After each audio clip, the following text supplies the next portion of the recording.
FIFA ലോകകപ്പ് semi ഫൈനലിൽ ഫ്രാൻസിനെ എതിരില്ലാത്ത 2 ഗോളുകൾക്ക് തകർത്ത സ്പെയിൻ ഫൈനലിൽ 2010 ശേഷം ആദ്യമായാണ് സ്പെയിൻ ലോകകപ്പ് ഫൈനലിൽ പ്രവേശിക്കുന്നത്. ഇരു പകുതികളിലുമായി മിക്കേൽ ഒയർസബാൽ, പെഡ്രോ പോറോ എന്നിവരാണ് സ്പെയിനിന് വേണ്ടി ഗോളുകൾ നേടിയത്.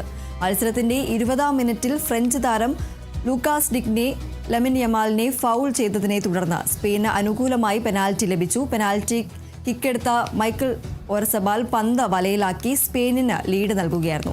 2-ാം പകുതിയിൽ പെഡ്രോ പോറോയിലൂടെ സ്പെയിൻ 2ാമത്തെ ഗോളും നേടി. മത്സരത്തിന്റെ ആദ്യ പകുതിയിൽ തന്നെ ഫ്രഞ്ച് പ്രതിരോധത്തിന്റെ നട്ടലായ വില്യം സാലിബയ്ക്ക് പരിക്കേറ്റ് പുറത്തു പോകേണ്ടി വന്നത് ടീമിന് വലിയ തിരിച്ചടിയായി.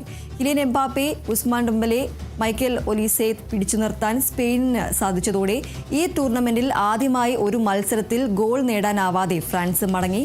ഇംഗ്ലണ്ട്, അർജന്റീന 2ാം സെമിയിലെ വിജയികളാണ് ഫൈനലിൽ സ്പെയിനിന്റെ എതിരാളികൾ.